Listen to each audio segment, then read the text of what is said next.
पुस्तक संजीवनी विद्या का विस्तार ऑडियो 1। लेखक पंडित श्री राम शर्मा आचार्य। युग साहित्य का सृजन जिसे किए बिना कोई गति नहीं। आवश्यक अनावश्यक जानकारियां सिर पर लादने और नौकरी स्तर की कुछ आजीविका कमा लेने के लक्ष्य तक सीमित वर्तमान स्कूली शिक्षा अपने ढर्रे पर चलती रह भी सकती है। जिन्हें उसमें रुचि हो वे उसे अपनाए भी रहें, पर उसी को सब कुछ मानकर उसी परिधि में सीमित रहने से काम चलेगा नहीं। अगले दिनों व्यक्ति और समाज को जिस ढांचे में ढलना है उसका प्रकाश आभास भी उसमें कहीं ढूंढे नहीं मिलता। जिस सुधार और सृजन की आवश्यकता पड़ेगी उसके लिए कोई संकेत तक उसमें नहीं है। आज तो सबसे अधिक आवश्यकता उसी की है जिसको प्राचीन काल से विद्या या मेधा के नाम से जाना जाता है, जो जीवन की हर समस्या का निराकरण करने की स्थिति में होता है। अब आगमन अवतरण उसी का होने जा रहा है। जिन अभिनव जानकारियों और प्रेरणाओं की इन दिनों आवश्यकता है, उन्हें प्राप्त करने के लिए स्कूलों पर निर्भर नहीं रहा जा सकता। उनमें एक तो उन विषयों का समावेश ही नहीं, दूसरे वह पुस्तक रटन से पूरी तरह नहीं हो सकता। उसके लिए प्रत्यक्ष उदाहरणों और प्रेरणापद माहौल सामने रहना चाहिए। विशेषतः अध्यापक इस स्तर के होने चाहिए जो अपने सांचे में ढलकर छात्रों को प्रतिभावान प्राणवान बना सकें, जो न केवल स्वयं बने वरन अपने आलोक से समूचे संपर्क क्षेत्र को प्रकाशित कर सकें। प्रज्ञा का अवतरण और विस्तार का कार्य असाधारण रूप से विस्तृत है।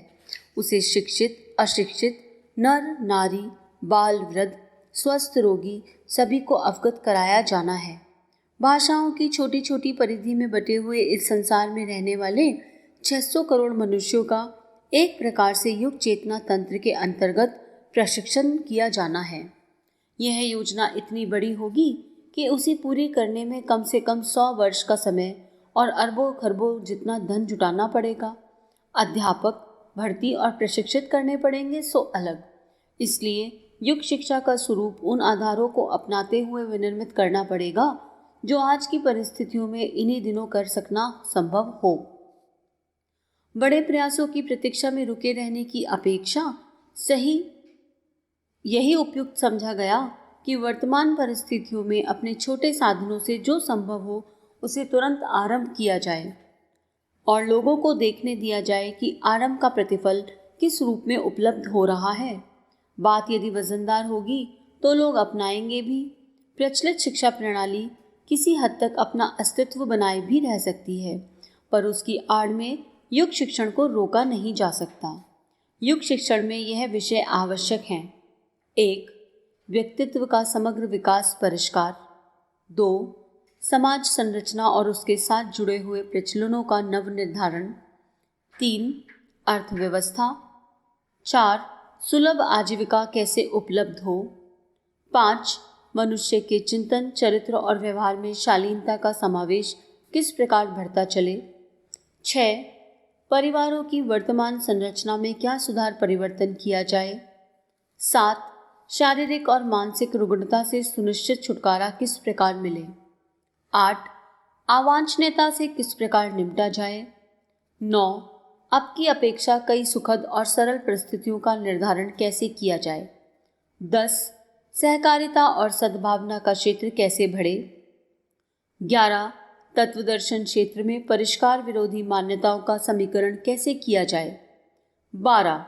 राजतंत्र और धर्मतंत्र की उभयपक्षी समर्थ शक्तियों को किस प्रकार नए युग के अनुरूप सांचे में ढाला जाए। यह कुछ थोड़े से विषयों की चर्चा है।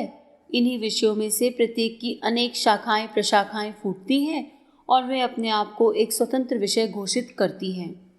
ऐसी दिशा में युग शिक्षा का पुस्तकीय, मौखिक और व्यवहारिक स्वरूप प्रस्तुत करना इतना बड़ा काम हो जाता है जिसे वर्तमान शिक्षा तंत्र की अपेक्षा कहीं अधिक व्यापक और वजनदार कहा ही जाएगा। विलंब से बनने वाले किले या महल की तुलना में यही अच्छा है कि आज की आवश्यकता पूरी कर सकने वाली झोपड़ी का ढांचा अपने ही हाथों अपने साधनों से खड़ा कर लिया जाए। युग साहित्य का सृजन इस संदर्भ में प्रत्यक्ष कार्य है, ताकि अभिनव प्रसंग की पुष्टि रूपरेखा के संबंध में जिन बातों की अनिवार्य रूप से तात्कालिक आवश्यकता है उसे पूरा ना सही मार्गदर्शक रूप में प्रस्तुत तो किया ही जा सके। लोग उपयोगिता समझेंगे तो उस प्रयोग को विस्तार देने में भी उत्साह प्रदर्शित करेंगे। प्रदर्शनियां इसलिए लगाई जाती हैं कि उन्हें देखकर लोग किसी सुव्यवस्थित विषय की जानकारी कम समय में प्राप्त कर सके। अपनी सामर्थ्य और कार्य की विशालता का मध्यवर्ती तालमेल जिस प्रकार बैठ सकता था, उसी को इन दिनों अपनी सूझबूझ और प्रभाव के अनुरूप प्रस्तुत किया जा रहा है। युग निर्माण योजना मथुरा और शांतिकुंज हरिद्वार से ऐसा साहित्य प्रकाशित करना आरंभ कर दिया गया है जो प्रस्तुत समस्याओं के अनेकानेक विषयों पर प्रकाश डालता है। इन विषयों के संक्षिप्त प्रस्तुतिकरण से काम ना चलेगा। उसका अनेक भाषाओं में अनुवाद और प्रकाशन होना चाहिए। सीमित लेखन भी पर्याप्त नहीं। अब हर किसी विषय को अनेक तर्कों, प्रमाणों और उदाहरणों के साथ प्रस्तुत करने की आवश्यकता अनुभव की जाती है। अगले दिनों युग साहित्य के ऐसे ही विस्तार की आवश्यकता है।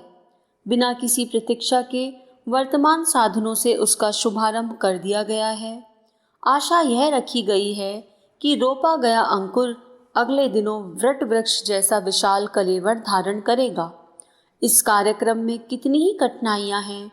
एक यह है कि अपने देश की 2/3 जनता अशिक्षित है। वह साहित्य का लाभ कैसे उठाए? फिर इस घोर महंगाई के ज़माने में आर्थिक कठिनाई से ग्रस्त अशिक्षित स्तर की जनता उसे किस आधार पर खरीदे? थोड़े से जो शिक्षित बच जाते हैं वे भी मनोरंजन के लिए चटपटा साहित्य भर खरीदते हैं। युग साहित्य में ऐसा कुछ ना रहने पर उन पर भी जबरदस्ती कैसे लादा जाए? एक तो युग साहित्य का लेखन भी मात्र युग दृष्टा के बलबूते का काम है, दूसरे उसके प्रकाशन में बड़ी पूंजी लगती है। इतने पर भी बिक्री की मांग अत्यंत धीमी रहने से उसका प्रचार प्रसार कैसे हो? महंगे मूल्य की बढ़िया सच-धज वाली पुस्तकें छापी जाएं तो उन्हें या तो सरकारी शिक्षा तंत्र के ऊपर अतिरिक्त सुविधा शुल्क देकर थोपा जा सकता है या फिर कोई संपन्न अपनी अलमारियों की शोभा बढ़ाने के लिए उसे खरीद सकते हैं।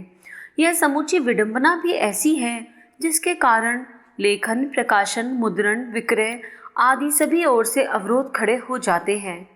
आवश्यकता हर भाषा में स्थानीय मनःस्थिति और परिस्थिति के साथ तालमेल बिठाने वाले साहित्य सृजन की है।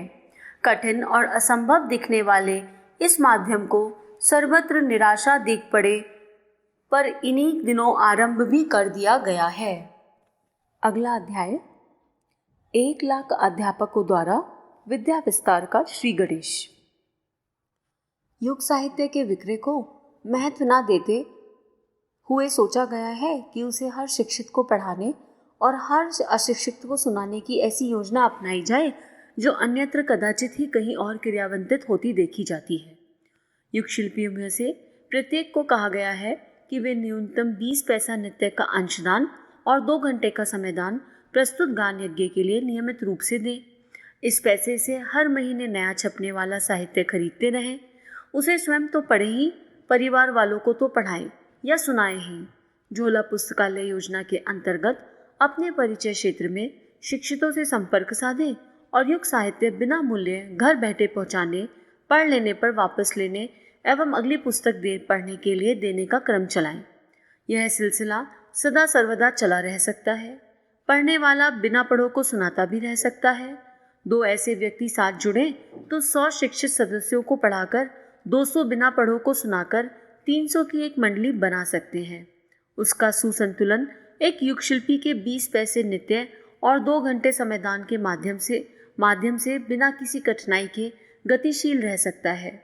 यह सारा साहित्य संचालक की घरेलू लाइब्रेरी से लेकर स्वजन संबंधी परिचित पड़ोसी बिना किसी खर्च कद किए दीर्घ काल तक पढ़ते सकते हैं और पढ़ा भी सकते हैं। कहने सुनने में योजना अटपटी सी लगती है, पर कार्य करने वाले के लिए इस संसार में कुछ भी कठिन नहीं। शांति कुंज के साथ जुड़े हुए लोगों में से अधिकांश इस प्रक्रिया को धर्म कर्तव्य, एक उच्च स्तरीय परमार्थ समझकर श्रद्धापूर्वक अपनाए रहते हैं। इस आधार पर युग साहित्य के पाठकों की संख्या करोड़ों तक पहुंच चुकी है। भले ही उसे खरीदने वालों की संख्या सीमित रही हो, अखंड ज्योति अपने मिशन की प्रमुख हिंदी मासिक पत्रिका है। वह अन्य भाषाओं के अनुवादों समेत प्राय 5 लाख की संख्या में छपती है। इनके पाठक को निर्देश है कि हर अंक प्राय 5 के माध्यम से पढ़ा या सुना ही जाए। इस प्रकार 5 लाख पत्रिका प्राय 25 लाख पाठकों द्वारा पढ़ी या सुनी जाती है। मिशन के सूत्र संचालक इसी को अपनी संरचनात्मक संपत्ति मानते हैं और पूरा पक्का विश्वास जताते हैं कि इतनी भुजाओं के बलबूते समय की मांग का एक बड़ा भाग निश्चित रूप से पूरा किया जा सकेगा।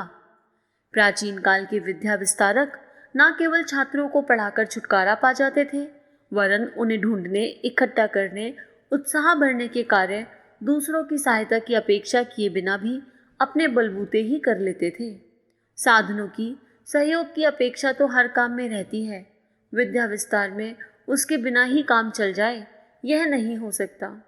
इतने पर भी यह निश्चित है कि समर्थ चुंबक अपने इर्द गिर्द बिखरे लोहे के कणों को खींचने, घसीटने और अपने साथ चिपका लेने में अकेली क्षमता के बलबूते भी सफल होकर रहता है। विद्या विस्तार की अभिनव योजना के क्रियान्वयन में इसी तथ्य को मान्यता देते हुए समूचा ताना बाना बुना गया है। 25 लाख शिरों और 50 लाख भुजदंडों में से अधिकांश निष्क्रिय, निरुत्साहित रहे। संकीर्ण स्वार्थपरता की कीचड़ से इस आपत्ति काल की पुकार सुनकर भी बाहर न निकले, तो भी विश्वास किया गया है कि न्यूनतम 1 लाख परिजन तो युग चेतना का आलोक वितरण करने के लिए कार्य में जुटाए ही जा सकेंगे। यह विश्वास भावुक कपोल कल्पना के आधार पर नहीं उभरा। अब तक प्राय 80 वर्ष जी लेने और निरंतर सेवा संगठन में निरत रहने पर जो अनुभव एकत्रित किए, उसकी साक्षी एवं छत्र छाया में यह पूरी गुंजाइश है कि युग शिल्पियों का पूरा समय ना निकल सके तो भी 2-4 घंटे आसानी से निकले और आपत्ति काल आवश्यकता में लगाए जा सकते हैं। समयदान, अंशदान, यह 2 अनुबंध ऐसे हैं जिन्हें प्रज्ञा परिजनों ने अपने लिए अपने अपने क्षेत्र में नियोजित किए रहने एक प्रकार से अनिवार्य कर दिया है।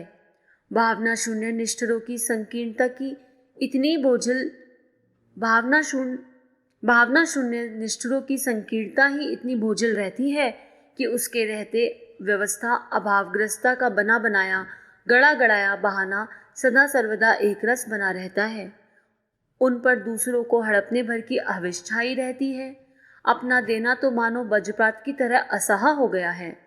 ऐसे लोग अपने परिवार में भी हो सकते हैं, पर यह विश्वास किया गया है कि 25 लाख में से 1 लाख ऐसे अवश्य निकल आएंगे जो इस आपातकाल में 20 पैसे और 2-4 घंटे नित्य का समय लोग मंगल के लिए लगाते रह सके।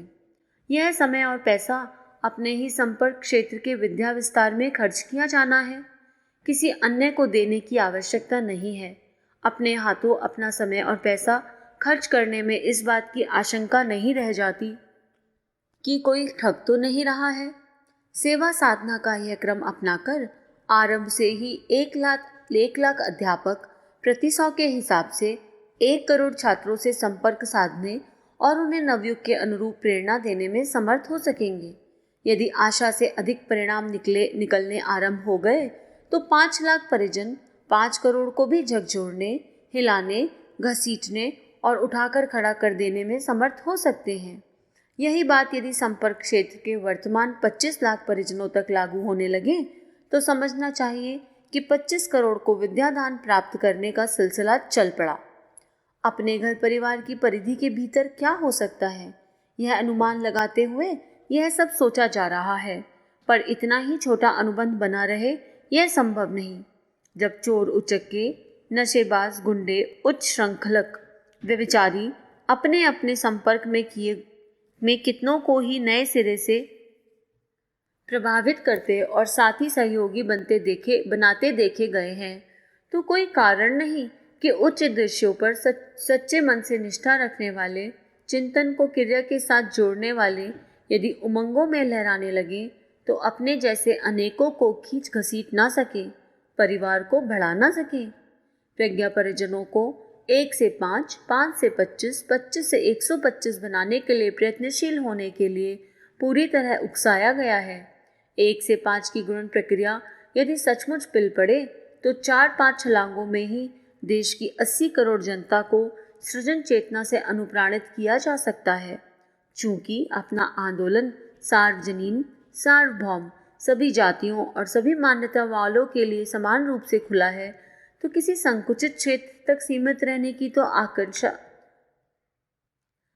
तो आशंका ही नहीं रहती। निष्कर्ष यही निकलता है कि युग चेतना सूर्य किरणों की तरह आरंभ कहीं से क्यों ना हो, अंततः विश्वव्यापी बनकर रहेगी।